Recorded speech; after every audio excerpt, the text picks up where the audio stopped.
Well, greetings everyone, and welcome once again to another Wednesday night right here at the Sports Krib. Oh, wow. A lot of things changed. We thought we would end at 9, but we're at 10. We have a new college champion. Well, let's get this show on the road. You can, if you follow us there on the bottom, you can see where to, excuse me, where to subscribe and donate right here on whether you're on YouTube or Facebook. So here we are, and I see all the guys are here chomping at the bit this evening. Dave, how are you doing? Doing okay. All right, And having Sue's Corner today, too. What is going on? I had to jump in. No, Dave said Sue's Corner was coming, and I couldn't miss it, so I had to rush and get to the show. I might miss all the rest of them, but I'm not gonna miss the first one, guys. You know what I mean? I'm at least not gonna miss that one. You know what I mean? And I see Don is here. How you doing, Mr. Hayes? Doing good. Doing great. All right. Well, let's get right to it. We've been waiting for a while here, Dave, so put us out of our misery. All right. So, Sue's Corner. She says, the game for the college championship was great. Such drama. Although I'm not a follower of either team, it was fun to see some different teams in the mix for a change instead of the usual suspects. However, I guess I missed the memo where you can be a grad student and play NCAA sports. I understand there can be a 5-year college plan, but didn't know there was a 6-year plan. So I looked it up. There's no official age limit for NCAA college football, but eligibility rules create a practical limit, typically around 5 years from initial enrollment, allowing players to compete for 4 seasons while managing a 5-year clock for eligibility, making players in their mid-20s common due to the red shirts, military service, or delayed enrollment. An athlete's eligibility ends 5 years after their first enrollment, so after 4 seasons of play, regardless of their actual age. Key factors and rules: the 5-year clock.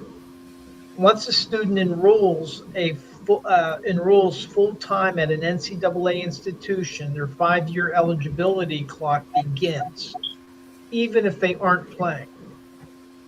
How does this apply to Carson Beck? Which is a little tricky because 5 years is not 6 years. Beck still had eligibility after transferring from Georgia as a graduate transfer and is currently enrolled in classes. His redshirt season, combined with the NCAA's COVID-19 eligibility waiver, allowed him to play through the 2025-26 season and no further. In NCAA college football, athletes must be full-time students, but can continue playing after undergrad graduation by enrolling in graduate programs if they have eligibility left. Carson Beck graduated from Georgia in 2024, transferred to Miami, and is using his 6th year, extended by redshirt and the COVID rules, likely in graduate studies. He remains enrolled, but is dropping out spring semester to try for the draft. Mendoza is different. Although in grad school, he graduated in 3 years from UC Berkeley and then enrolled in the MBA program at Indiana, where he has been able to play. He was redshirted in 2022 and played for UC in 2023-2024, and he then transferred to Indiana for the 2025 season in grad school. Indiana actually has one of the best MBA programs in the country. Mendoza is known as an outstanding student, so this isn't graduate basket weaving. Mendoza hasn't really played longer than normal, He's only been a football player since 2022 when he was redshirted, so he's really only played 3 years. Mendoza is 22 and Beck is 23. I don't love these bending of the rules. I think that it really limits opportunities for the next wave of college players because there is no room on the rosters if we have players that hang around for 5 or 6 years. I think in Beck's case, the rules were bent to the point of almost being broken, but that's what happens when you need to make the big money and have the big programs which rules college sports today. And that's Sue's Corner.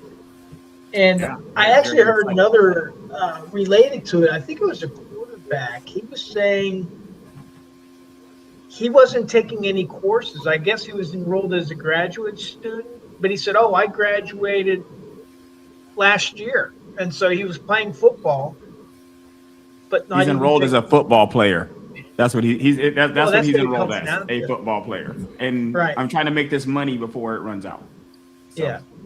we're gonna see 30-year-old players if we could. They're gonna stretch that thing out, man. Especially if you can't go to the NFL and make the money. Man, I'm gonna collect this college money as long as I can, fellas. Well, Yeah. Bo Nix had quite a long college career, different circumstances, but you know. Bill, your microphone is muted. There you are. Yeah. Well, the champion is Cam McCormick. I don't know if you've ever touched that. That's the winner. How long did he play? Well, he had about 4 medical red shirts, but he was Goodness. 29, I think, by the time he graduated or finished up at Miami. Yeah. What wasn't there a Miami quarterback back in the day that became a 27-year-old rookie in the NFL?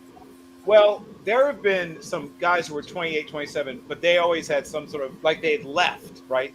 A lot of the guys went to go play baseball. Like John David Booty was something like 27 or 28, but he spent 4 or 5 years playing baseball. Chad Hutchinson, DJ Shockley. It's a long list, actually. Drew Henson was 26. A lot of guys who did the baseball route end up being, and then in some, obviously another guy who was 28, almost 29 by the time he enters the league is Roger Staubach, but that's a slightly different deal. But yes, he's the only successful guy, in fact, to be that old amongst quarterbacks who entered the league at that age. And the only really successful, like Hall of Fame successful redshirt sophomore to enter is, with an asterisk, is Norm Ben Brocklin, who spent 3 years as a naval officer before finishing one last year at Oregon as essentially a redshirt sophomore and then entering the draft. And he was, I think, 25 or 26 by that point because of his 3 years of naval duty. But the fact is that what I would essentially like to see is, as long as you're making SAP, satisfactory academic progress. So if you are making satisfactory academic progress, you are at least, as an undergraduate, signed up for 12 or more hours, semester hours if you're on a semester plan. And as a graduate student, at least 2 classes. As long as you're enrolled and academically eligible, I don't have a problem with guys sticking around, especially if there's special circumstances like the COVID-19 circumstance or things like that. My issue is, to quote Cardell Jones, the guys who you didn't come to play school, right? Because at that point, it is truly a professional league, right?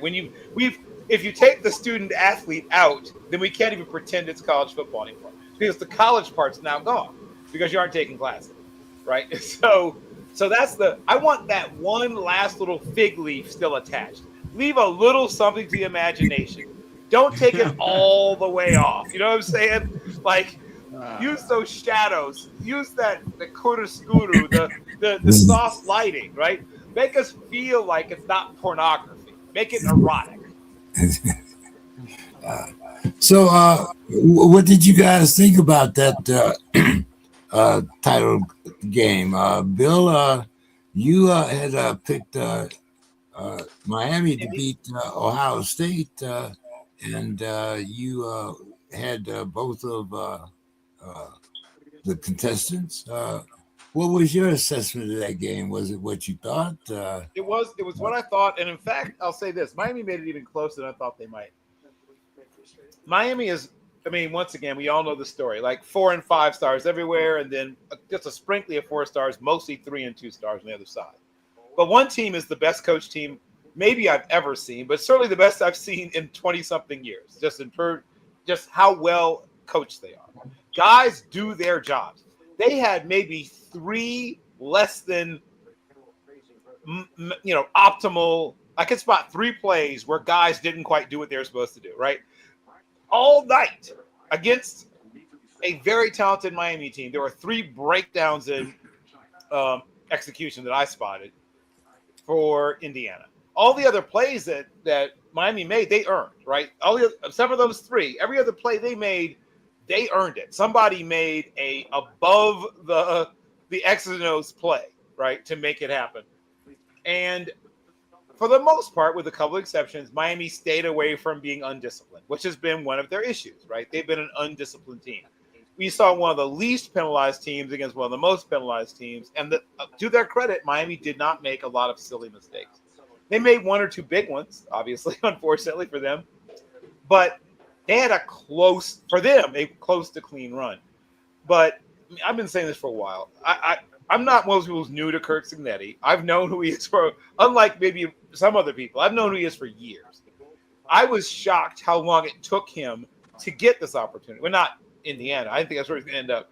I thought he was going to end up somewhere in the SEC, actually. I was a little surprised when he took the Indiana job, but I said to myself, if anyone can make it work, Kirk can. And boy, howdy has he. Like, I had high expectations for what he's going to do, and he's exceeded them. I'm a huge Cignetti guy, and he's still done things I didn't think he would do.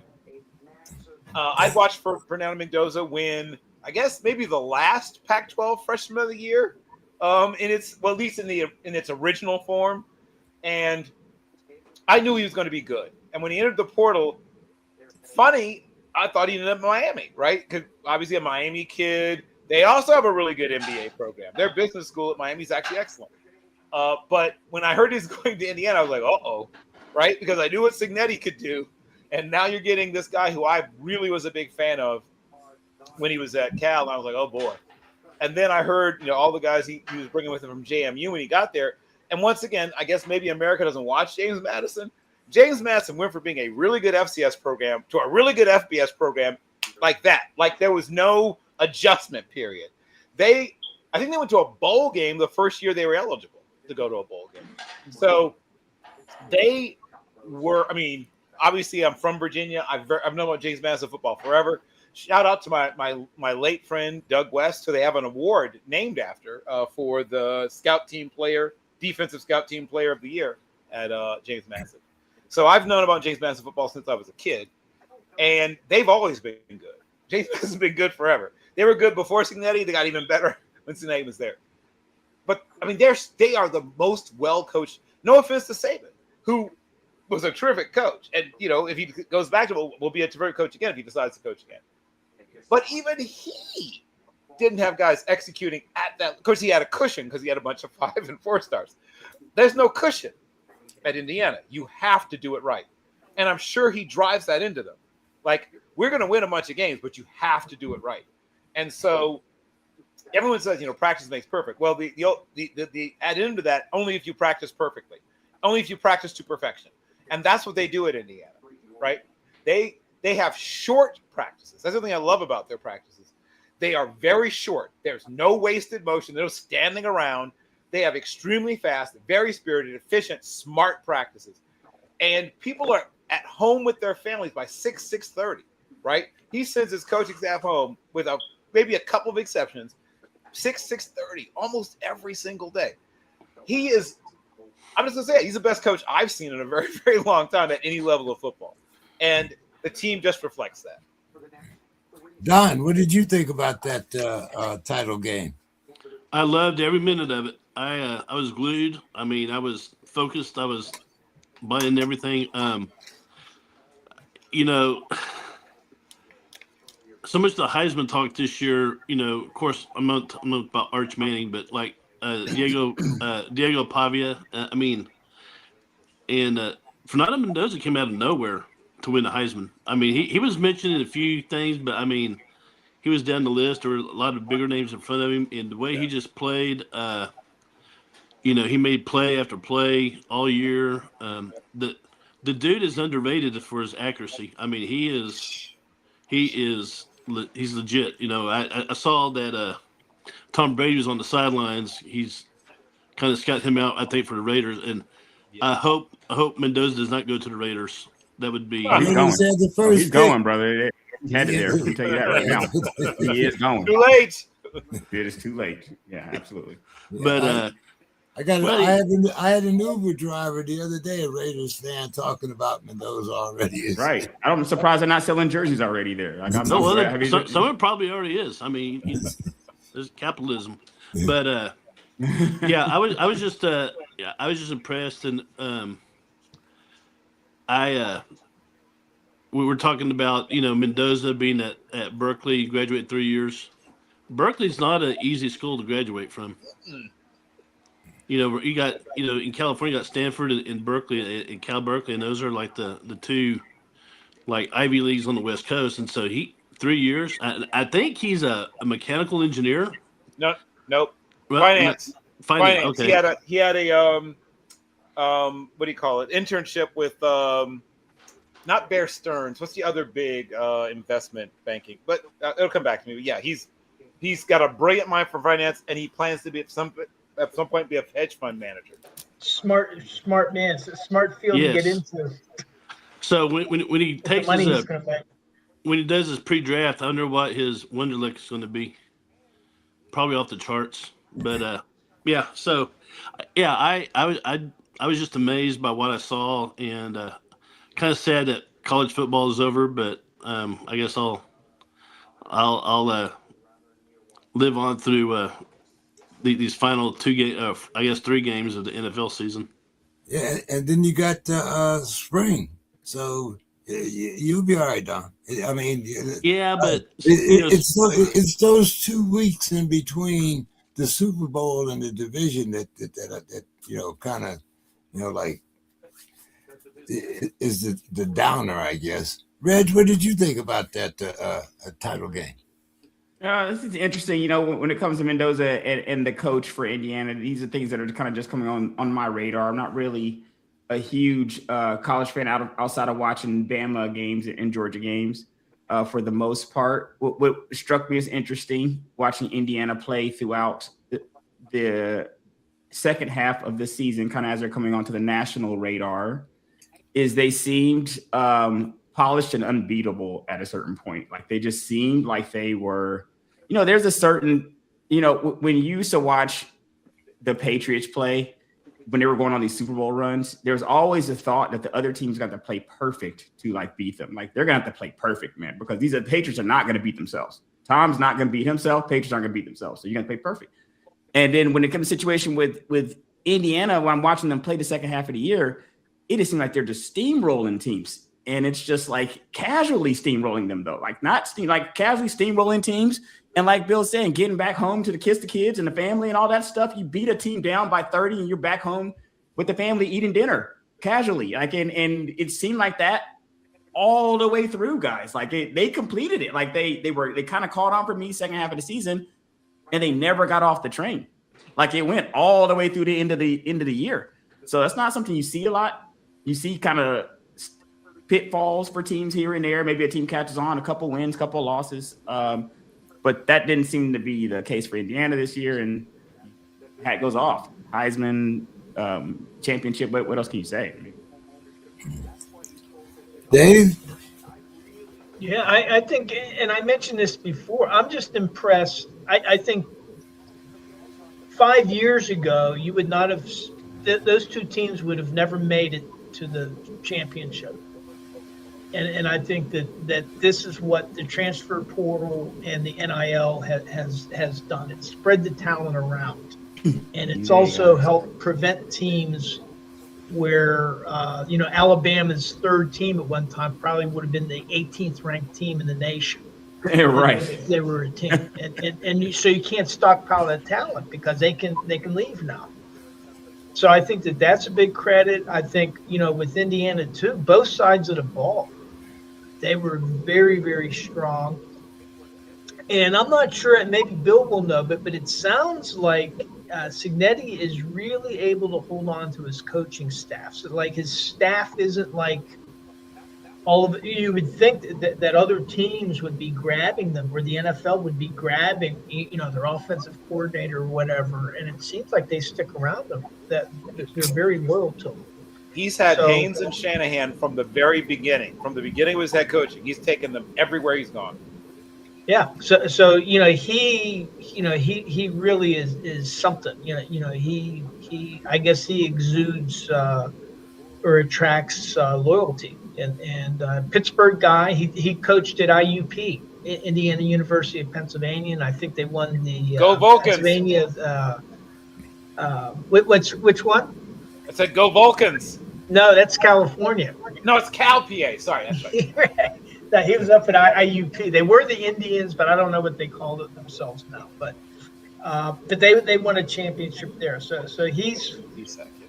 And I think that his name has even been mentioned with some NFL jobs, but he's not going to leave. He's 64. I think he's where he wants to be, and he can be wherever he wants to be, because people would be crazy not to pick him up.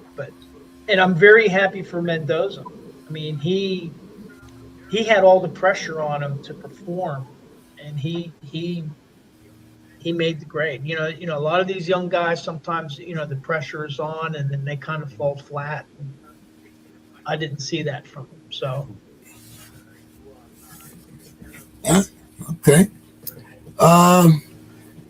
Dave, it's kind of interesting. Mr. Kraft came out with a statement about an 18-game season and an increase. He wants all 32 teams to play in Europe. Dave, you've been one of the guys that said 18 games is too much. What do you think about Kraft? Is this about the fans, or is this just about being greedy? Follow the money. It's all about money. And the reality of it, I guess the NFLPA will be right behind it, because the more money that they make, well, then they have 47% of the shared revenues. So then the more money will be available for the players. But again, I mean, look at all the injuries this year. I mean, they're going to have to water down the sport, either by expanding the rosters, adjusting and they've already adjusted the rules where the game is not as violent as it was. And parts of that are really good, reducing the concussions and things like that. But you're going to see more and more business decisions out there. And so the football that we're seeing now, like if you watch watch some games, even from the early 2000s, we're watching the game change. And the fact of the matter is the game has always evolved ever since it's been changing, ever since it's been in. But I wish that they would go back to a 16-game season, going to 2 preseason games already. Now the first 3 or 4 games are basically teams adjusting, trying to do what in the old days they were doing when they had 4 to 6 preseason games. That's when they got themselves down as a team, and now that's being done during the regular season. So I think the fans are kind of getting ripped off. It's like new and improved, but the quality of what they're getting is less, and so. And for the international games, now I got to say, I've not been a fan of international games. I went to Dublin to watch the Steelers play. And after that game, I said, the next time the Steelers have an international game, I'm going, because it was a really, really great experience. But that said, you look at what it creates are inequities in the scheduling. And so I think like Cleveland really got hammered where they're flying to London and then they're going back and having to play an away game on the way back, and so what they're doing is they're sacrificing competitive parity for money. And that's the fact of the matter. You're going to hear it more and more. Sports entertainment. I've heard Mike Tomlin before use the term, and I've heard other owners and coaches using the term sports entertainment. Where does that term come from? Professional wrestling, because that was actually a legal term that they were using in order to avoid antitrust laws and oversight by state organizations that normally would oversee boxing and that. They used to oversee wrestling. Well, the way they got out of it was professional entertainment. And that's what we're getting from the NFL now. Just listen to them. They're not fibbing. Bill, business decisions, sports entertainment. What's up here? Fan friendly or just greed? Yeah, the real irony is that you have the coming of, as you said, of the term sports entertainment coming in just as gambling goes from being like a garnish or a side dish, and then it went from being a side dish to like a sauce that was all over everything, and now it's the main course, right? There's not a single part of the game that isn't officially somehow associated with FanDuel or MGM or what's the other one? The other one. Yeah, all of them, right? They all Kings. Anyone? Yeah, all of them. All of them are in their sleeper. Everybody is getting a piece of that pie. And so we now have, I mean, in some ways the game is healthier-ish than it's ever been before in terms of its market penetration, right? It's in more parts of the world than ever before. They can sell out like these huge soccer stadiums in Mexico and all those stuff. So the financial health of football, I'll put it that way, it is stronger than it's ever been before. It's that part stronger. But there is a creeping slow rot on the soul of the game, right? And once again, I don't want to sound like the old curmudgeon, and guys weren't playing just for the love of the game even 50, 60 years ago. I mean, they were getting paid. Johnny Unitas wasn't getting paid the way guys are getting paid now, but they were all getting paid. They all lived a decent lifestyle, and things like that. But there was a time when, some of the guys, if they weren't stars, had to have a job, right? They had an off-season job. They would be gym coaches. They would sell insurance. They would be work for Anheuser-Busch. That was a big one, like insurance, Anheuser-Busch, things like that. People would have stories about, going into a place that, to buy a suit and say like, hey, that guy looks like Lance Allworth. That is Lance Allworth. He works here. Like it's not a joke. It's actually not a joke. Like it was in the first few years of his career, he had a side job selling suits for Hart, Schaffner, and Marks. Look it up. So that's what's changed, right? There's nobody, even the guys on the practice. Well, okay, maybe on the practice squad, but other than guys on the practice squad, everyone else can just do football. And you would think the skill level would skyrocket, right? But that's not what's happening. Part of what David said about cutting down on the preseason, you can't hit on consecutive days. I mean, all these things are different, so different, like wildly, completely different from the game that everyone who was born, I guess, before about 1980 or so grew up with, that there's moments where the game is almost unrecognizable in certain moments where it's like, wait a second, that's a flag, right? We all of a certain age have had a moment 2 or 3 times in every single game where we try to figure out what's that? How's that a flag? It's like, oh, that's right. I get it. You can't do that anymore. Like the body weight thing, like that, like I'm good with all the stuff about hits to the head and a lot of this stuff, but I still puzzle with how you expect defensive players to not land on top of the person they're tackling when they're going full speed and the other person's moving. That's That's some like quantum mechanics stuff you're asking guys to do on a football field. Like, how can I not? And I've seen guys try it, like when they kind of come at the side, and then if God help you if it's Josh Allen or God help you if it's Justin Herbert, because now he just rolls this way and boop, you fall off him and he's gone. Oh, how'd that happen? It's got to be incredibly frustrating playing defense. But getting back to what David said, the answer to all your questions you have about the modern state of football is money.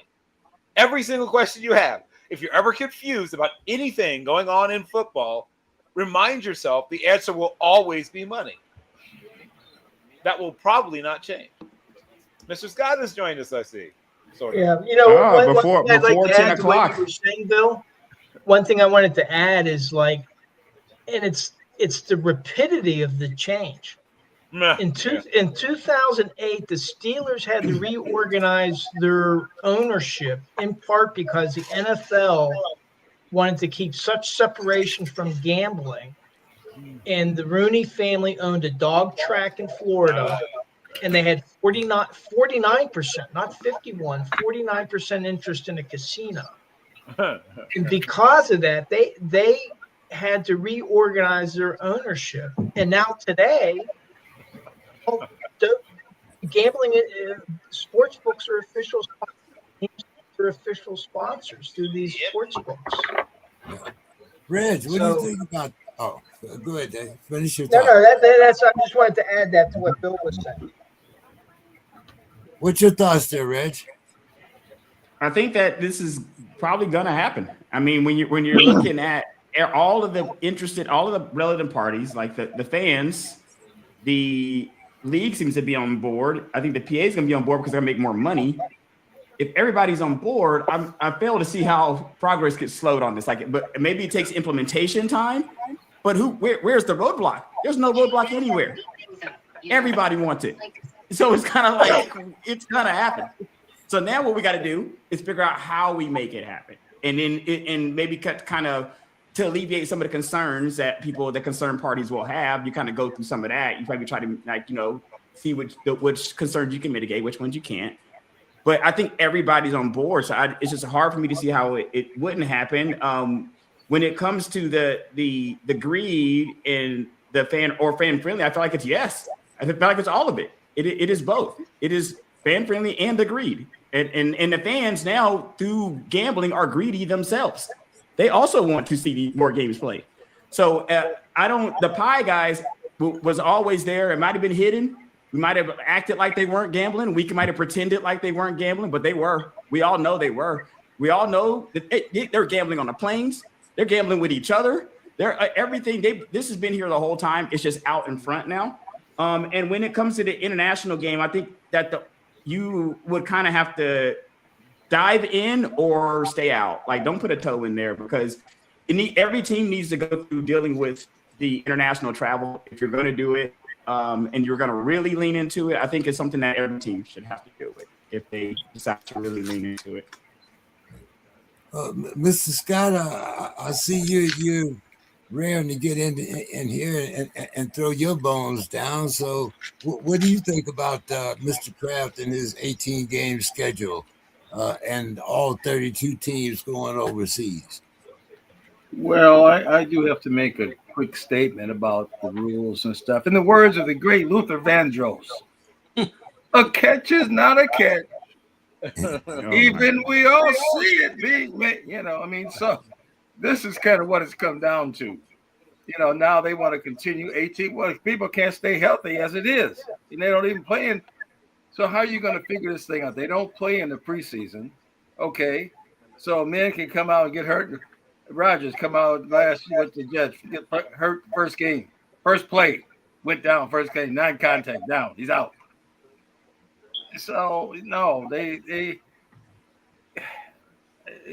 can't get this much out of these players. I mean, yeah, you're paying them. You want to get your money back, I guess.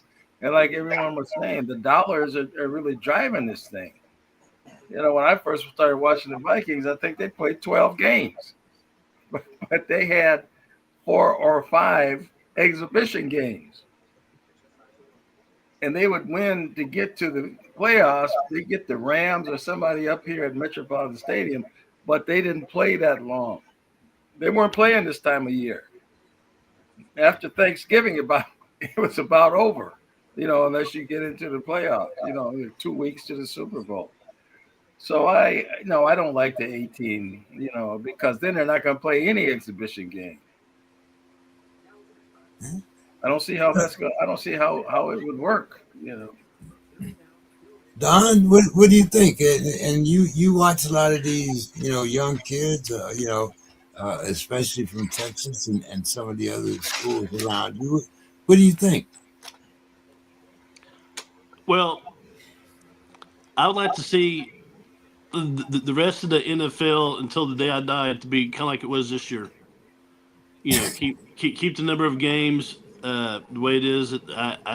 I wouldn't change the thing we've done this year. I wish we'd go back to the old style kickoffs, but I think that's going to be here for a stay. But I don't know. I mean, I enjoy just watching the game, and I know there's concerns about it going overseas, and I think the NFL would be a hit in Europe if they committed to it. But I'm not. But David came up with some good points about like Cleveland. They got back-to-back NFL games, and they're a shitty team anyway. And that just made it that much worse. So, yeah, I mean. But they were a shitty team that got paid. Oh yeah. No one mismanages their money quite like Cleveland. If maybe Dallas, but I mean, there's teams that just burn money like it's, But I think the overseas deal with the Vikings with 2 games in a row, I think that ruined their season. I really do. I think going over there to whole disruption for your routine and all of that, my buddies. I think what ruined the season is McCarthy not being that great. I think that's what ruined your season. Your team just not being that good is probably what ruined it. Well, yeah, he's the top ruiner, but I'm just saying that going over there those 2 weeks in a row, I just think that just really discombobulated the routine. And I don't know how that's going to work with the travel. And my buddies are like, well, they're pros. I mean, they fly first class. They can, this is no big deal for them. They stay in the best hotels. But they're still. They'll deal with it. Yeah, they'll be all right. Well, compared to how it used, when you look at the conditions that Bill described for previous players and what they had to go through all those years ago, I think these guys will be all right, man. I think these guys are doing okay for themselves. Here's an idea. If we're going to take the NFL international, why does it have to be Europe? Why can't we go to South America? Have to change your time zones. The Mexicans, south of Texas, I mean, they love the Dallas Cowboys. Where's Brazil? They played in Brazil. Brazil, Argentina, South America, Brazil. They did play in Brazil. Chile, Paraguay. I mean, let's go to those places. They'll probably hit more of the soccer stadiums. They lean more into Latin America. And after that, let's go invade Canada. I mean, they're probably starving for some real. That language, man. I mean, they're starving for some real football. Real football. None of those 12 men, put 3 in motion, and it might be time to read that disclaimer, James. 3 downs, 3 downs. Yeah. So yeah, I mean, but we actually had some guys that played high school football in Canada that came down to United States. What's his name? Played running back for Oklahoma State a few years ago. I think he's with Miami. Yeah, he's a Canadian. Well, so are both the Sidney Brown twins. Are from Mississauga, Ontario. Yeah. Sidney and Roy Jarella. Are from Mississauga, Ontario. Now, don't get me wrong. I mean, there's probably some kick-ass linemen coming out of Germany and the Czech Republic, whatever. But Estonia, man. Oh. Yeah, those Estonian shit. The first number retired by the Pittsburgh Steelers, number 70, was by a German-born Steeler, Ernie Stautner. He was German. He was born in Germany and then came to the U.S. as a young kid. Yeah. Stoddard was a badass. Yes. Yeah, he was. So, Don, we woke up to the news that there are now 10 coaches that have been fired. And McDermott is certainly someone I don't know whether it certainly wasn't on anybody's radar that I know of. But the owner kind of threw him under the bus. What's your thoughts about the firing of McDermott there, the Bills coach, Don? Well, that came as a complete shock. But then I did a little deep dive. Apparently, he said some things that where he threw maybe the general manager. And I'm not saying he's wrong for doing it. Not saying he's wrong for doing it. But you don't, he's your boss. You don't do it. But he kind of threw the ownership and the general manager of the bus too. So it goes both ways. But thing is, if you're the low man on the totem pole, don't do that. Bite your lip, shut it, and go do better next year. But that's a complete shock because Buffalo has been pretty solid. They're always seems like they're always a step away or turnover away or a missed pass in the end zone away from being the big dogs. And this year, in my picks, I always picked Buffalo, and then they would fuck me over, and so I just stopped picking them after so long. So you picked them for a while there, Don. You held on for a minute. Yeah, I recall. I was, yeah. I think Don held on up until a few weeks ago. It was Well, I shredded all the previous sheets, so we don't have any more evidence. Bill, what's your thoughts on the firing of McDermott? Well, now both of the William and Mary teammates, right, are free agents in terms of their coaching careers. I remember when Sean McDermott was a walk-on defensive back at William and Mary. My mother went there for law school, and it's a fairly short drive from where I grew up to Williamsburg. My sister used to have a home in Williamsburg. So I'm very familiar with Sean McDermott, very familiar, obviously, with Mike Tomlin, who actually grew up in the area, and McDermott just came down for college. And there's some strong similarities between the two besides just going to William & Mary. These are, the motivator CEO coaches as opposed to X's and O's guys, right? I think the current wave of hiring is around the guy who's seen as a force multiplier, right? Someone who brings something beyond just being able to get guys ready to play, right? I think that used to be enough. And a lot of teams have decided that that's not. And Joshua Patrick Allen, who is this enormous talent, and everybody, throws bouquets at his feet, and largely deservedly so, but he definitely has a tendency to not play at his very, very best at the most critical moment in those big games, right? He'll play off the charts for 97% of that game. And then there's 3% where he does something that is just like, what? Right? Whether it be not protecting the ball while he's scrambling and the ball gets poked out, or missing an open receiver by 4.5 yards, or not seeing an open receiver breaking down one side of the field. Now, sometimes that guy's not running a real route, right? Sometimes that guy's running a clear out. But how many times have we seen Pat Mahomes hit a touchdown to a guy running clear out, right? He's not even running a real route, but like Demarcus Robinson somewhere hears his ears, feels his ears burning. Not even a real route, but hey, nobody's covering you, and you're going to score if I get it to you. So someone has to land on the grenade, though, right? Someone has to be the person that is thrown or jumps on the grenade. And he had some choice words for Brandon Beane, particularly. And I'm reminded of, speaking of coaches who were on the carousel, of what happened between Chris Greer and, of course, Brian Flores. And, of course, that was over two in particular. But they had quite the little dust-up that led to one of them being shown the door. You don't always have to be best friends with your general manager to have a successful coach-general manager relationship. I mean, Tony Dungy and Bill Polian weren't best friends, but they had a good, solid working relationship.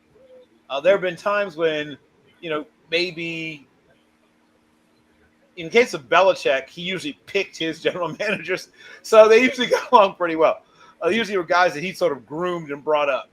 But a lot of times, like I said, as long as it's a good, solid working relationship, the working relationship part of Bean and Madur's relationship has started to break down.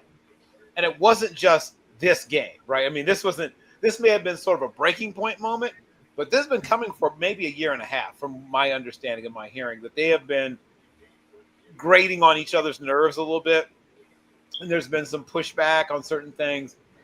And McDermott wanting certain players, and McBean and Brandon Bean wanting maybe slightly different players, or them disagreeing over who should be prioritized when free agent contracts are negotiated for. And of course, McDermott is himself a former defensive back, as I said.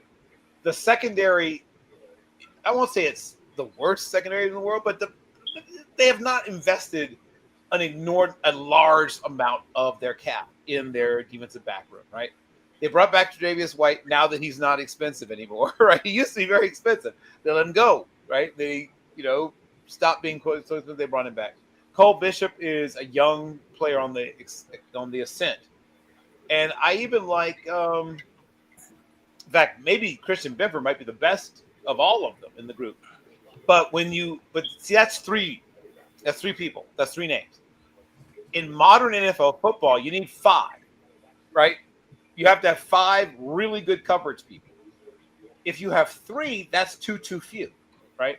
And my understanding is that Brandon Bean and McDermott had some active discussions about maybe the lack of what McDermott perceived as a lack of commitment to building more depth in the secondary. But, I mean, most of this stuff I'm sort of hearing from back channels. I don't know if that's what most of this was.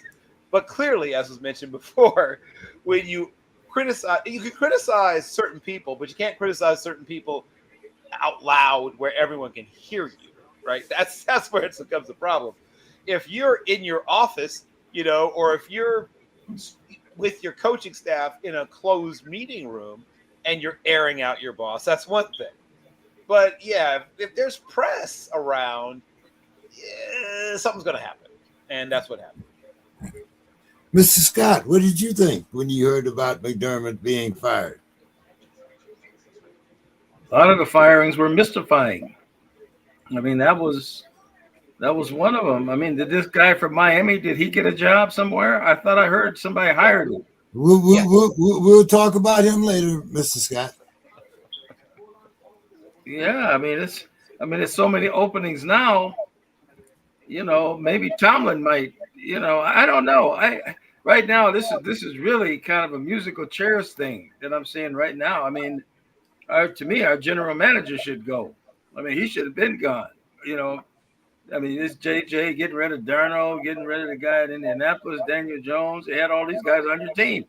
You did not love Darnold last year. Stop it. Like the love for Darnold now is just so like you got amnesia or something here. Like you love the guy now. That wins 14 games. How can you not like somebody like that? Because you weren't bear hugging him last year. You weren't bear hugging him. As a matter of fact, him earlier. They could have signed him and just say, JJ, you waited another year. Let's roll with this guy. I mean, that was just an easy call to do because he had proved himself. I mean, what he's doing with Seattle, I'm saying, it makes them just look stupider every day. Makes them look dummy every day. And then that game that he won, 124 yards. The defense, the offense, not making most of the big passes when you need them. That's how you win games. So, yeah. Kwesi Mafusi, no, I do not believe in him at all. I have no belief in him whatsoever. Dave. Yeah, well, I think what's happening in and we'll talk about Baltimore, but it's both locations, Baltimore and Buffalo, is the Schottenheimer syndrome. Mm-hmm. Hey, 14, you got Chargers, Schottenheimer, like the 14-2 Schottenheimer. Yeah, exactly. Okay. Here you have a guy. He takes the Chargers. They're 14-2, very strong competitive team. They fall apart in the playoffs. He gets fired, Yep. and then Dumb decision. they Terrible. bring in Morv Turner of all people, and then the team went downhill from there. But I kind of look. One of the things that they were talking about was that, oh well, McDermott, we selected players in the draft that the GM didn't really have that highly rated. Hmm. And this is the owner, Pergula. And it's like, first of all, why are you airing your dirty laundry out in public like this? Running for cover, man. Running for cover. Secondly, why would you go into a draft without the GM and the coach in lockstep? And that's the owner's job. He needs to make sure that his general manager and his coach are a collaborative partnership. And if he's not doing that, that's on him. Is the way I look at it. And I mean, that's one of the things, the Steelers have always been a little bit boring, but one of the things that they do very well is they don't throw each other under the bus, and they come to a collaborative decision. This is the direction we're going. You won't see Omar Khan undercutting the coach, like Mike Tomlin, and you don't see Mike Tomlin undercutting the general manager. And I would expect that whoever they're interviewing for the next job, that's what they're looking for. And this is in Buffalo. I mean, I don't get it. You're going to the playoffs year after year. You got a shot. And Josh Allen made some like this one, where he tried to extend the play during the game and gave up the ball to the other team. I mean, that's the coach's fault. I don't get it. I mean, you're punishing success. This goes out to all. And you have all these teams. You have the very worst teams that have new owners. Tennessee, the Raiders. And then you have these teams that are in the playoffs. That are looking. And now Pittsburgh's a little different, where the coach stepped away. But when you had the owner firing the coaches, and they're going to the playoffs, I just don't get it. To me, he should be figuring out that, hey, we're good enough to get to the playoffs. How do I get my management team together so that they're working more effectively, so now we can take it to the next level? And instead, it seems like he's going to be starting all over again. So have you discussed why Tomlin stepped away? Have you discussed why? I know there's a lot of sadness. I know there's a lot of sadness in the room. I threw something out that could have been a possibility, and Reg came right out and just jumped all over me. He just came and I am ready to defend my guy, man. If it takes that, I'm out here. I'm ready, man. Via email, text message, or show. I'm going to defend. I'm going to defend, man. The mediocrity was locked in. I mean, he could do the mediocrity as long as he wanted to. He could stay. Mediocrity, you mean the division winner? Art Rooney, I mean, to the point that we're discussing, Art Rooney was prepared to bring Mike Tomlin back to coach in 2026. Yeah, I was going to say, I don't recall him being a part of this fired coaching situation. I don't know. Maybe the Vikings. Maybe the Vikings There was no news conference. There was no talking about. I'm really sad. This was my team for all these years. There was nothing. It was just an abrupt. You don't have to do that, man. We're professionals here. You can just step down. I'll see you later, guys. This they can keep it in house. This defense. It says there's no. They can't look at things. He addressed the team. He went to the people that were most important to him, and that was the coaches and the team. What about the fans? What about the fans? The fans are going to be the fans. The Yinzers are going to Yinz. Right. He went to the most important people. And the Pittsburgh fans have been calling to fire him for years now. Did he say why he quit? No, he didn't. He never said it. He never came out and said why he quit. I don't think he really owes anybody, but being an excellent coach the way that he has been, I think is all he owes. What he told the team is that, it might be time for a change, somebody that can make things more optimistic for you guys. after they told the team. How do you know that? Was that broadcast somewhere? Was that? He took accountability. Reg, I want you to talk about the McDermott firing and maybe the possibility of the Vikings hiring Tomlin as their general manager. No, I'm sorry. Okay, I say, man, that's it, man. The show would be over, man. I would have to get off right then. I can't take such stressful things like that. But I will tell you, when it comes to the Bills, why isn't Josh Allen getting more smoke here? Like, I think Josh Allen, it's time for the smoke for you, bro. Like, because at the end of the day, this is what happens to the greats, and it happens to all of them. And it's time for you. And the thing is, I came for Lamar last year. I said, Lamar, bro, it's time for you. Like the MVPs, all this stuff is great, but you haven't taken that step. And when I said about Lamar last year, you can't be the reason that you guys lose. You can't even be in scintilla of a reason of why you guys lose that game. You got to put up 400. You got to have like 5 touchdowns. And if you lose, maybe they let you live. But you didn't. You were a reason. You had a hand in losing. Josh Allen's had a hand in where they are. And it seems to be escaping accountability here.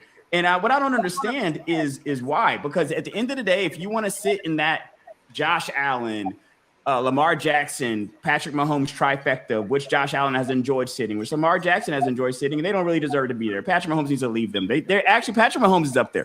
That's not even a trifecta. It's Patrick Mahomes and these other guys until they win something. Lamar was hurt. Until they win something, it's these other guys. And what it is I don't understand why the coach would get all the responsibility for this. And when you hear what he said, guys, I didn't hear any lies in his commentary. I'm looking at the coaches. I'm trying to look up what McDermott says, and I see no lies detected. Who's playing wide receiver here? Guys, stop it. You know nobody's there since Diggs left, and he is in the Super Bowl right now, headed towards there. Rapidly headed toward the Super Bowl. That's your guy right there that you just let go. So how does the GM escape accountability? If you either going to clean the house like they did in Atlanta, I said get rid of both. It's GM and coach. If we're going to clean house, let's just go. Let's just do it all together. And when this particular situation, it's not like you can look at the Bills and point out a bunch of players on the team and say, hey, this guy's there, this guy's there, this guy's there, this guy's there. I got Josh Allen. I got James Cook. Couple guys on defense. What do we got here that's making the GM look so stellar? So I think that it's misplaced, Rage. I think that Josh Allen deserves the smoke. If you want to be considered the greats, like the real greats, you got to get all of what comes with that, and that's some kind of accountability for the losing that's been taking place in Buffalo. Reg, what do you think about your new hire? I like him, but at the end of the day, it's going to be polarizing here in Atlanta. I like Stefanski. I like any of these guys. You can roll the dice, and I like any of these guys. Here's the problem, though. Problem is we don't have a quarterback, and we're going to be looking for another coach in 2 to 3 years if you don't find one. I don't care. You just got a number one. Just got a number one quarterback. You got a number one quarterback. Who's the number one quarterback we got? The guy that got hurt. Who is that? Who's that number Penix. one though? Like you said, a number one quarterback. That's Penix? Penix. Penix. Okay. Penix got drafted in the first round. Number one, I'm not sure. Maybe like this kid has played like maybe 13 games. He's played 13 games. Now I understand in JJ McCarthy years that's a lifetime, but he's only played 13 games. So it's kind of like end of the day. And to be honest with you guys, he had not earned it. For me, like he wasn't setting the world on fire. He was no Drake May out there. So you're happy even with then Cousins. he hadn't earned it. So you're happy with Cousins then? Okay. No, I mean that what else are we gonna? Who else is gonna play the position at this point? We don't have nobody else here, and we're either going to punt the position this year. I'm not sure exactly what's going to happen, and that's one of the reasons Harbaugh is not sitting in Atlanta right now. All right. Yeah.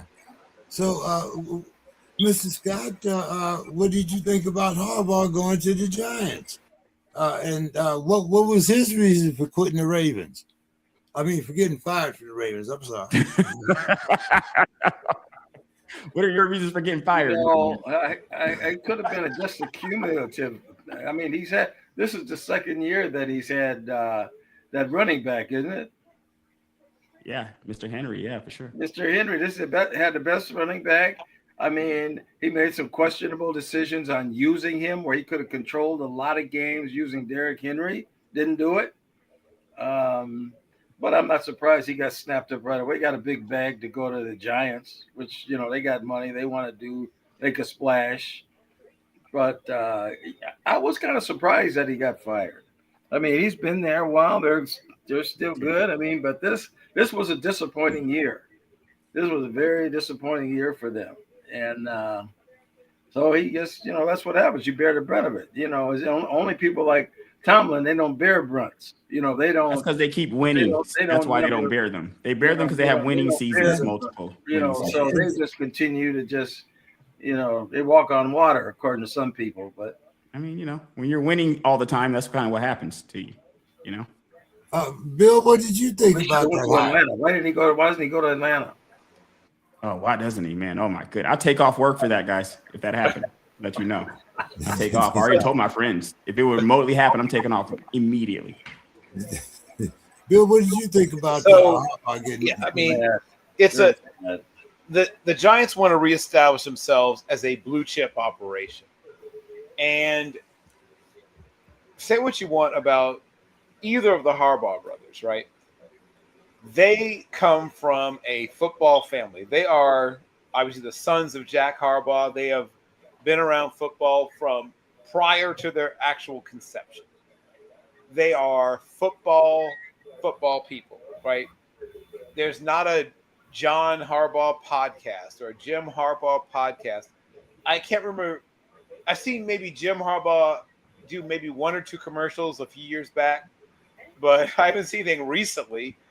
I can't remember ever seeing a John Harbaugh commercial. Maybe he has some local stuff that I didn't, maybe I don't live in the right part of the country. But apparently he hasn't done a single national commercial that I know of. So these are people that don't really have like hobbies or interests, right? I'm sure they love their children, whatever, that kind of thing. Regular church attendance. But other than that, the classic 3Fs, faith, family, football, that's it, right? That's all I ever hear about. I don't see people building their, outside brand, right? So this is a person that is going to establish a culture, right? They wanted a culture builder. And the two big culture builders who are available are Tomlin and Harbaugh. They're choosing between those two. Those are the two culture builders, right? There's lots of scheme guys out here in the mix. If you want a defensive scheme guy, you've got Minter, you've got Shula, you've got Flores. When an offensive scheme guy, you've got, to some extent, McCarthy. You've got even some of these super, super young guys getting interviews. Like guys I've interviewed when they were players, like Nathan Shieldhouse and Davis Webb, who I think their combined age is still less than Kurt Cignetti's age. In fact, it is. The combined age of Nathan Shieldhouse and Davis Webb is still less than the age of Kurt Cignetti. There's a moment for you. So there's lots of scheme guys out there, but they decided that it's not what they want. They didn't want another Brian Daboll, right? They've tried that. They wanted a culture builder. And that means you're deciding between Tomlin and Harbaugh. And Tomlin, according to some reports, is going to sit out for a year. Who knows? But the guy that they interviewed and the guy that just essentially not to leave the facility once he got there is John Harbaugh. And I'm not surprised, right? I'm sure he said all the things about how he wants to run the operation. They were like, yep, we found it. I feel like it was a pretty easy decision. And it's a great fit. He fits what they want, and he's going to give them what they want. Now, does this mean Super Bowls? Maybe, maybe not. They have some components, but they really need to draft well, probably twice in a row. And obviously, free agency needs to be good to them, but they need two good drafts and one good free agency. But nobody still wants to touch on why Tomlin lost. Everybody there, it's almost like this is lost the game or lost this as a season. Why he quit? Any clarification there? Why did he quit? Okay. Why did he just walk away? Just like that, all of a sudden the game's over and he walks away. He didn't get fired. So what? Scott. Does he want to go somewhere else? What is he go going to to do? Nobody knows. Mr. Scott. Mr. Scott, go to NFL.com. They have a great article about Tomlin and why he decided to step down. And then you can come back next week and give us the real reason on why. Yeah, but that article, you or Dave or Reggie could have wrote it, and so it's going to be so biased that well, I It's want to just know filled what with is the facts. We real. can't help the guy is so great. That's not What my is fault, real man. about this? What? He Why just should wins. He he? just wins games. I mean, I've despite never me. seen anybody just walk away like that. The job is his. It just walks Well, away and then just mysteriously. He can come back. There's He didn't rumors walk away that forever. Well, happen, but nobody wants to talk about it. So I just well, wondered. no. What think you- I think, I'll give you my personal opinion, is that he did not want to make the same mistake that the Big Ben made and stayed 2 years too damn long. But that's my opinion. They might have another one. He But should I have like made that Ben. decision I'm 10 a years fan of ago. Ben as well. Well, Ben I mean- should have stayed. But from our quarterbacks, Ben should have stayed 2 more years. is what it looks like. and Mr. Scott, we have seen guys walk away, especially either when things sort of drive into a rut, like when Andy Reid stepped down in Philadelphia, right? He was winning, right? I mean, his record in Philadelphia is quite impressive, but they weren't getting quote unquote over the hump. And I think both he parties. had also had a personal tragedy there, not Right. too long before Correct. that. That's also true. And he said why. He said why. He was very respectful. Tomlin said why, Mr. Scott. If you just, if you would read, Mr. Scott, there's don't something think else he going knows, on. man. Everybody you would knows that see there's why. something else going on, but nobody wants to say it. Everybody doesn't want to talk I think about they all. the fact. Everybody's saying it. I don't think you want to read it. Like everybody has said it. Though. Everybody has spoken what it is. Well, hold on, Mr. Scott. Let me ask you another question. Why are all of these Green Bay Packers all of a sudden in Miami? And what do you think that's going to mean to your boy Tua? Well, Tua, I mean, his shelf life is kind of gone. I mean, I don't know how much more you could take a chance on him being your starter. Did anybody that goes from Green Bay to Miami, I wouldn't blame him one bit. Sitting up here in this ice box that I'm sitting up in here, Miami sounds like a real. I may go down to Miami and just stay down there for a week, just for the heck of it. Don, what's your thoughts on this? We got the GM from the Packers going down to Miami. We got the Jeff Heffley. He's going down as the head coach. What do you think of it? Does this mean that Tua might be out and Malik Willis in? It could be. The thing about the NFL and even NBA, I mean, you switch up your front office staff, fairly often, and you never know what you're gonna get when that happens. Miami needs help for sure. So if he can go down to Green Bay and go down to Miami and enjoy the better weather and the challenge, more power to him. I think that's great. But the other topic, and I haven't really been asked my opinion, but I'm going to give it to you. I think Mike Tomlin is one of the top 3 or 4 coaches in the NFL. I also think he's one of the top people in the NFL. I think he's been in Pittsburgh for a while, and there is a thing called burnout, and so I think he just said, you know what, I'm done. I've proved I've had to, and I'm going to step aside. So maybe he got fired behind the doors. I don't know, but I'm just going to say that happened. Yeah, I'm just going to say that I think he stepped aside and said, let a younger man take over. I mean, I've been in the coaching business. I've seen it happen. So God bless Coach Tomlin. If he wants to come back in the coaching after a while, he's more welcome to come to the Cowboys. Well, Don, can I just ask you quick? Any comments on C.J. Stroud? Ooh, I love CJ. Killed, I man. love CJ Stroud. Gracious. He's taking a lot of heat. I love CJ Stroud, but he took some steps backwards last week. Breaks my heart because I love the kid, but I think he's been in the league, what, 3 years? Right. You have games like that. I remember, games where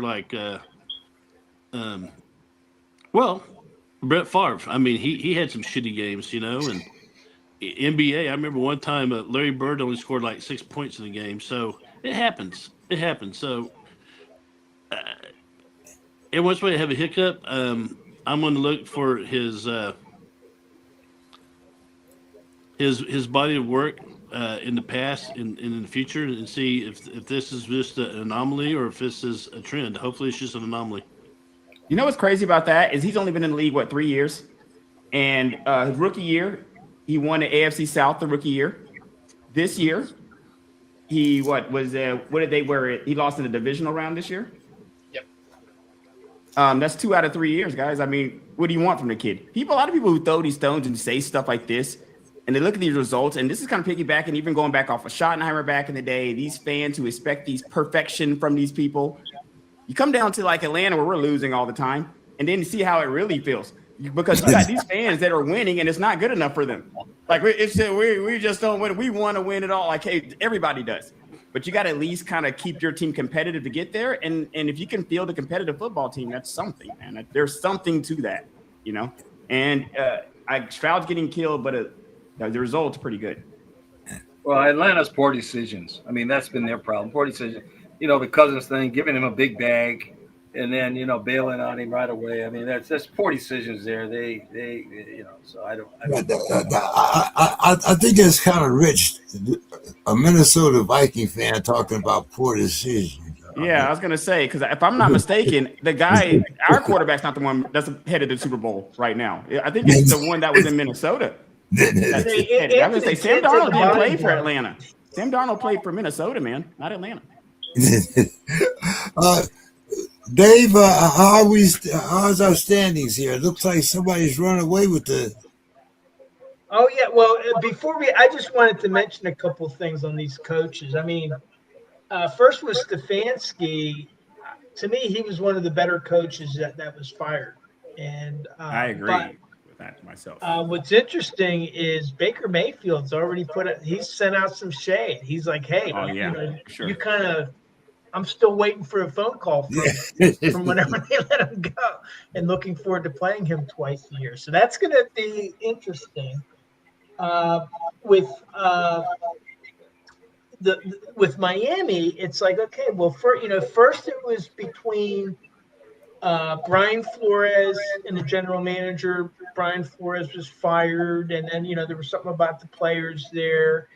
And then, then it was between the coach and the GM this year. They fired the GM and they kept the coach, but then they fired the coach at the end of the year.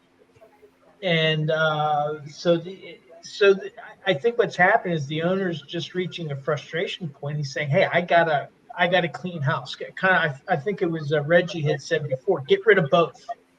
And that's probably what they needed to do from the get-go. Yeah, but they got rid of Flores. They got rid of Flores because they were winning with that guy, Ryan Fitzgerald. Things were going just fine, and he wanted to bench him. Fitzpatrick, excuse me. And then they wanted to put in Tua. Just all of a sudden, during the middle of the season, he said he's just going to bench him. And the man I forget who was supporting who, whether that was Flores not wanting to play Tua and to stick with Fitzmagic or vice versa. But the point of the thing is that they were having dissension there and they were having to make decisions. And then he was doing it kind of partially. Hey, we're getting rid of the coach this time. Then this year it was like they got rid of the general manager mid-season, and then they waited till the end of the season to fire McDaniel. And it's like, well, just get it over with. Just rip the Band-Aid off. And then with Harbaugh, that's going to be interesting. I think that he's a good coach. I don't think that he's as good of a culture builder as Tomlin, and I'm basing that from watching the Hard Knocks, whenever the AFC North was featured. And if you saw the way that whenever they were both addressing their teams and the way the teams were responding to them, I found Harbaugh to be a little bit flat. But that just might be my bias. He's a really good coach, And so I think that as long as the Giants, as long as they can get them the talent, I think that they may be going to the playoffs. He And went maybe there not next year, because of the but soon talent. enough. What's That's that? right. He went there because of the talent. He went there because they have a Scatterbo and They need to get it healthy. Yeah, And but Neighbors they and need all the Scatterby both need to pieces. get it It's healthy. not enough. You got the flashy toys, but you need to have the line. I mean, like in yeah, Baltimore, they had but at fullback, least Ricard. you got to have some building blocks too. He didn't go somewhere where the cupboard was bare. Yeah, but I think the Giants have a ways to go, in my opinion. Anyway, they're not a playoff team by any means right now. The only one they have to beat is the Cowboys. Well, you got the Commanders coming back. You got the Eagles. I No respect for the mean, Eagles at all. I see that was just yeah, disrespectful. Like you just, I mean, the yeah. Eagles not even in that division No, anymore. Like no, no. I'm saying the Eagles are number one, and then you either have to beat the Commanders or the Cowboys to be number two. It's not like it's not like the NFC South, but it's not much better. I'd say the NFC East is a step above the NFC South, but that's yeah, just it's dumpster fire down that's here. my opinion. Yeah, But it's crazy. anyway, so to the scores. Um, so last week we were missing Bill and Don. So they have Bill has 3 points from the wild card round, and Don has 4 from the wild card round. James, you only scored 2 last week, and you add that to the 6 from the wild card round, you have 8, and that puts you in a tie with Anthony, who had 3 last week and 5 in the wild card round, so he has 8. So we have 3, 4, 4, 8, 8, and Reggie. You didn't do as well as you did in the wild card round, but you had 4, and so you got 11 points. I And got then 11. Okay, double digits. I'm gonna take that. oh yeah, and then I'm somehow in the lead with 13. I don't know how. I think it's because I picked Chicago. I took Chicago in the under, and that's what helped me out there. Oh, okay, all right. Because they lost, but they got the point. You know, it was the points that got. So you're in first, Reggie's in second, Yep. and Who then would have after thought? Right. Goodness gracious. all right, okay. I was the caboose all season. Yeah. Well, Don came out in the last week and won his polo, so we'll see. And that should be in the mail to you, Don. That should be on the way. I was hoping to get it today. I was going to wear it. Well, nice. maybe you can once you get it. Maybe you can wear it. I'll wear it next. I'll wear it on the show next week. I'm sure. All right. Hopefully it'll get there. Reggie, that yours between you and the Allied. I said they got your information, and it should be there as soon as I guess, like I said, 4 to 6 weeks. So we'll see. All right. Unfortunately, this week, guys, we're getting down to the nitty gritty, and we only have 2 games on Sunday. So let's start out with the early game. We had the Patriots, and they are giving the Broncos 5.5. The over-under is 42.5. Anybody got any faith in Stenham? What do you think here, Reg? No, I'm going with the Pats. I mean, I'm sorry, I have no faith in. I mean, I probably would have gone with the. No, I've been talking Bo Nix up all year, so I would have been forced to kind of go with him if he was healthy. But I do like the Pats here, so I'm gonna take the Pats. And I'm gonna go with the what's that, 42? I'm gonna go Pats and under. Okay. And we had the Rams. Now the Rams are getting 2.5. They're playing at the Seahawks. The over-under is 46.5. And the regular season is 1-1. I'm going to take the Seahawks here, and I'm going to take the over. Seahawks in the over. Final thoughts, Reg. My final thoughts is wishing one Mike Tomlin a great offseason. Take your time off here, Mike. I appreciate everything that you did here for us. Take the time off, enjoy it, and then hopefully maybe in a year or so, maybe he comes back or something like that. We'll see. But that's wishing Mike Tomlin here the best as we come into the off season here. I'm glad Mr. Scott was here for that, because that's a few more of those coming here. I got about 4 dedicated to Mike, so that was I wouldn't one expect anything less. I wouldn't expect All right, anything. there's 3 more of those if you're ever around from them. All right, guys, I'll see you later. All right, care, you have a Reggie. good one, Reg. Don, Yes. we have the Patriots here. Like I said, they're giving the Broncos 5.5, and the over/under is 42.5. Yeah. So it's gonna be colder than a polar bear's dick in December, wherever they're. So yeah, the snow, ice, Arctic blast. I'm gonna go Patriots and the under. Okay. I would have gone Denver, except for they lost their quarterback. So, but I think Patriots will eke it out. Okay, and you got the Rams, like I said, getting 2.5, playing at the Seahawks. Over/under is 46.5. See, during the season, they're 1-1. When it goes to the Super Bowl here, huh? Yeah, I'm gonna go. I go. My heart says L.A., but my brain says Seahawks, and I bet with my brain, so I go Seahawks in the under. Okay. Final thoughts there, Don. Final thoughts. Well, this is kind of a funny little thought. Kind of when I see things on TV or on the internet, I like to do a deep dive and all that. And today I took a deep dive. So on my little news thread on my phone, I got this thing that about the controversy at the national championship game. Like, what controversy? I knew that a fight kind of broke out after the game.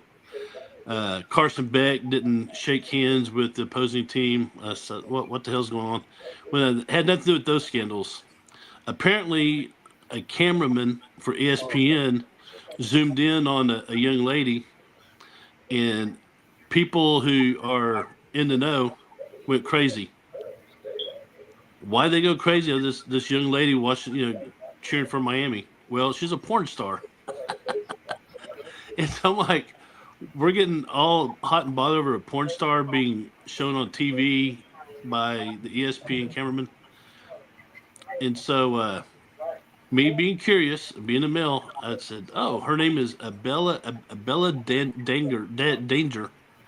And so I went and Googled her and said, "Oh, wow, nice." It's good. It's good that. My thought was, it's good that she's in college.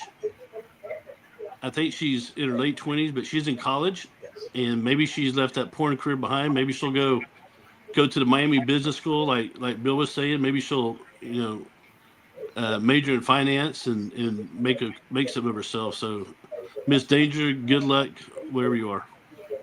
That's my final thought. Kind of humorous, I hear you, Don. Keeping it real, Don. Bill. So I guess keeping the theme of Steelers coaches, on this day in 1992, Bill Cowher became the head coach of the Pittsburgh Steelers.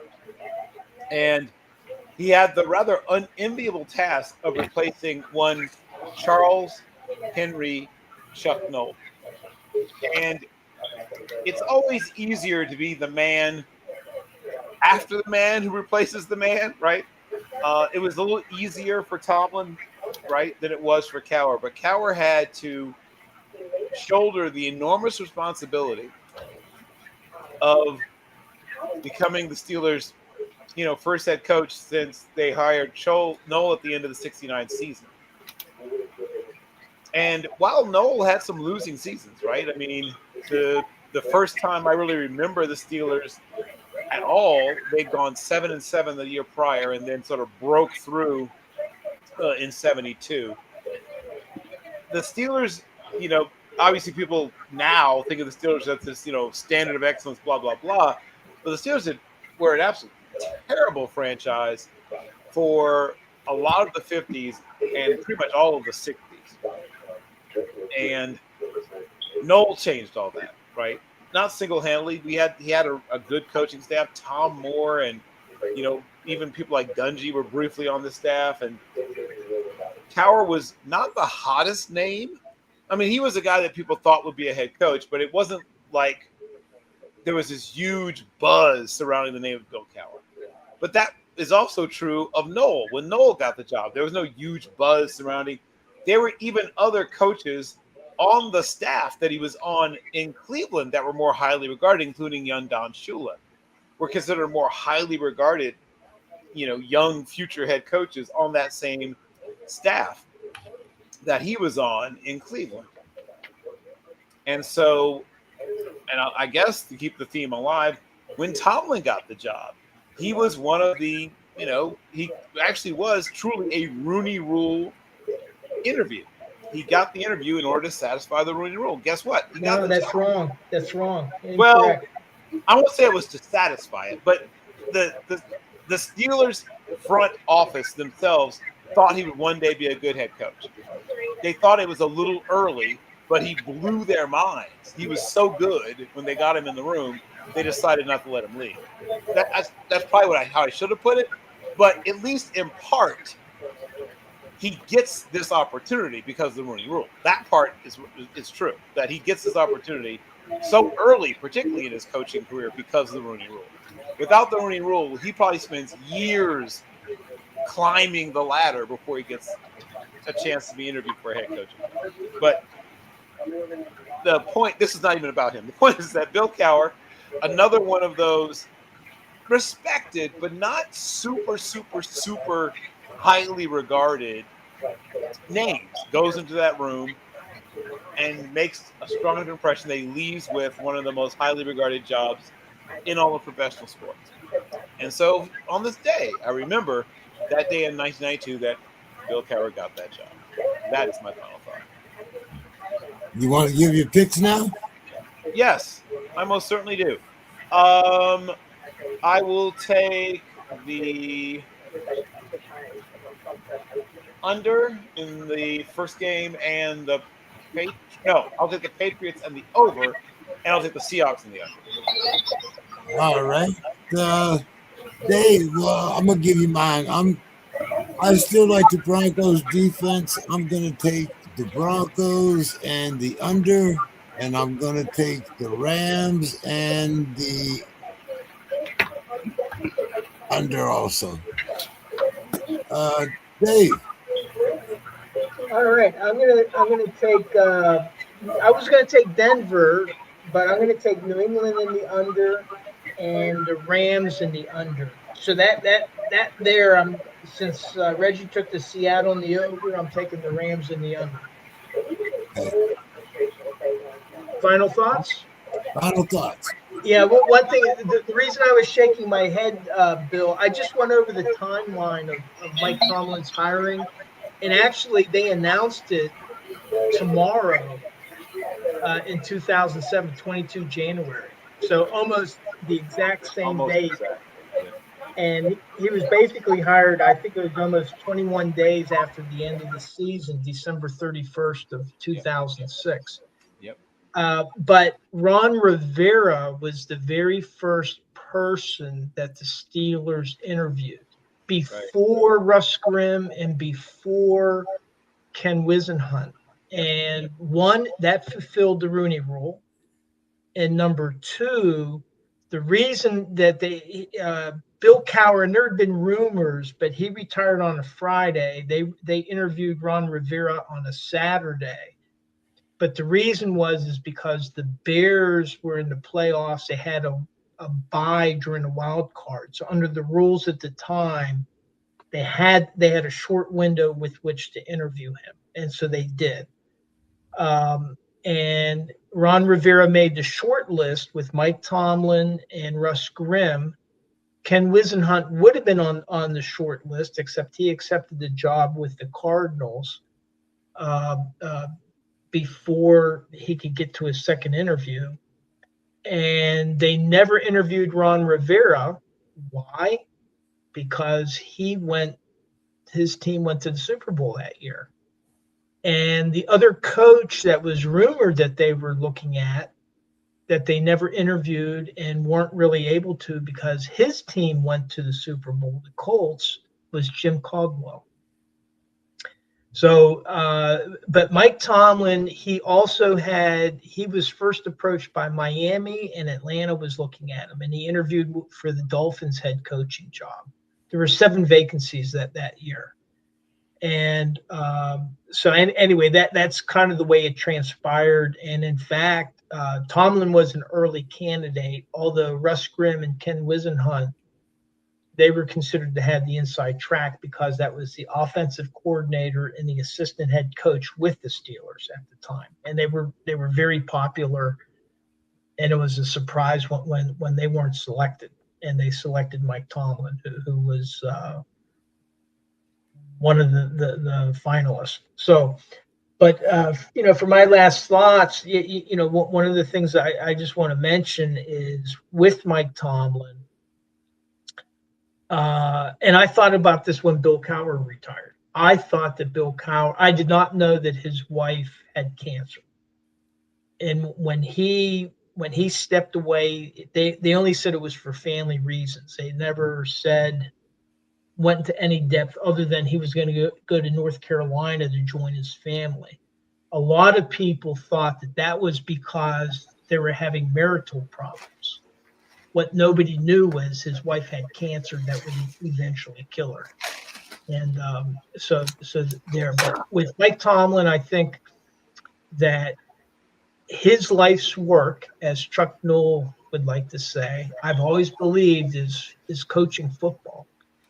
And so I think that he made the right decision for himself to step away from the game, and for the Steelers, he was taking accountability because they weren't able to win a playoff game. And so he basically relieved Art Rooney II of having to make the decision. And he said, no, I'm taking myself out. I'm hoping that after a year that the bug hits him again, because I think that this is what his passion has always been. It's not to be in a TV booth, but it's to coach football. And if you talk to any of the players, like Najee Harris, they just, in a podcast today, was just saying that Mike Tomlin told him that, hey, when they were having their exit briefing before he left, I'm giving you advice as if you were my son. And I would tell my son, go out and explore free agency. Don't come back. And that's what Najee Harris did.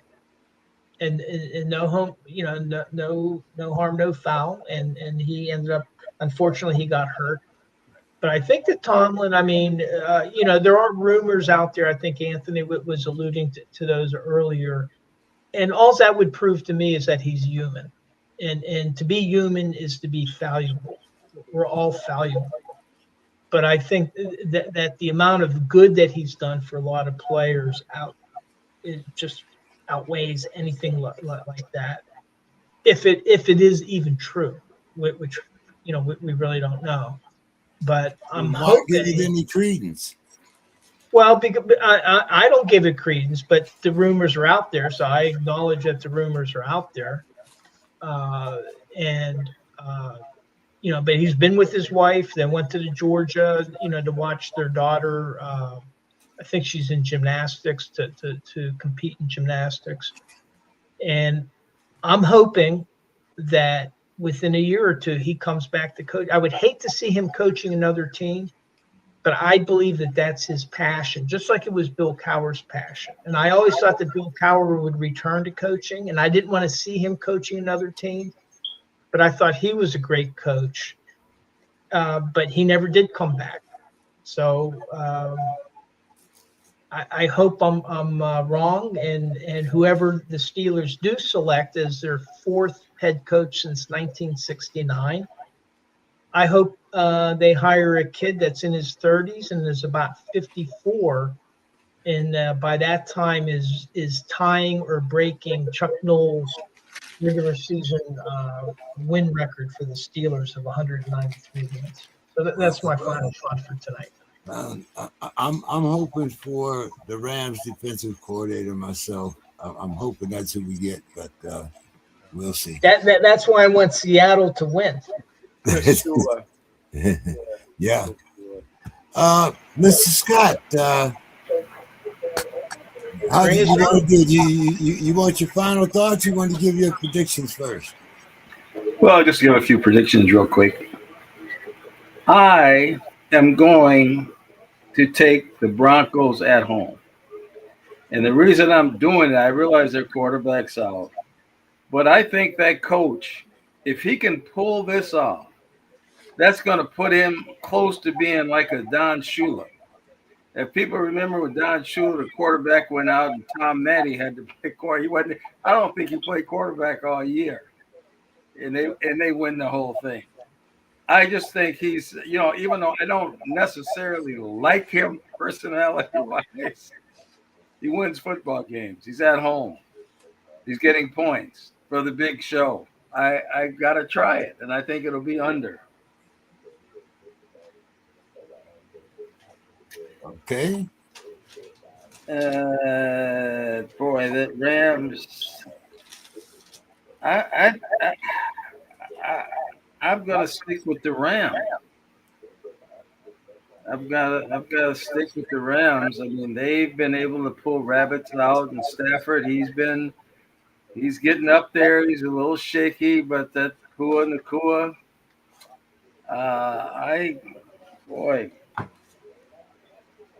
thinking the Rams in the under. I think Mr. Scott is trying to jinx me here, but I'm gonna see. I don't know here. Your final thoughts here, Mr. Scott? Well, I don't know. Just a couple of thoughts, regarding football, and your great coach that's left. He's part of the Denny Green tree. Tom was part of Denny Green tree, and Denny Green's part of the Bill Walsh tree. And Tony Dungy, and Tony Dungy and Tomlin, they're real close. I'm not sure if they coached on the Vikings at the same time, but somehow. Tampa. What's that? Tampa. Well, I know he went to Tampa. Okay, they coached at Tampa. Okay, yeah. And that Bill Walsh, and then this guy that Denny had, what was his name? Billick? Brian Billick. Went to the Ravens. Won a Super Bowl. So he's part of a great tree, and so I mean, part of the Wall Street. The Denny, Denny doesn't really get a lot of credit for being the type of coach he was, because he's a great offensive mind, great offensive coach. And what else? Ty Willingham when Denny was in Stanford, so he's brought in a lot of people as part of this tree. But my last thing is just, this ice thing, man, has been driving me crazy. Today they were right around the corner. And they're just at this gas station that I go to, and I'm just like, this is unbelievable. And it's looked like, and I think what Dave said one day, nobody's backing down. And and this is the kind of thing, hopefully they're going to leave. Hopefully they'll be out of here soon. And then they're supposed to go somewhere else. But this has really gotten to be a real problematic. And then when you have to go through this and see it, and you don't want to go to certain places and certain stores, and it's really a little bit too close. I don't know if people are seeing this like I'm seeing it around the country, but it seems like it's a really big something going on. So I'm just hoping people are going to be safe and nobody else gets hurt on this thing. But these guys were just at the gas station around the corner. I guess they went in there to get some pop or some cigarettes or something. And all of a sudden the crowd was just all over them. The crowd, and it reminded me of the things back in Alabama that I used to watch with my mom from Birmingham, but the script was flipped, because in that thing, you wanted the government to come and intervene, because what was happening down there, you actually had a president and you had somebody that was going to come in there and do something. Now it just seems like is getting so out of control that I get concerned. You know, when you got kids and grandkids and kids going to school, it's very interesting. So the games will be very well. Looking forward to it this weekend. All right, guys. Well, hey, as usual, great show. Looking forward to the games this weekend, and for everybody out there, regardless of where you're at, be safe. Yeah, we're supposed to be getting a lot of snow here on the East Coast. Oh yeah. Yeah. When I called my buddy in Pittsburgh yesterday, he told me it was 19. I'm like, of course, it was 77 out here, so I couldn't say too much.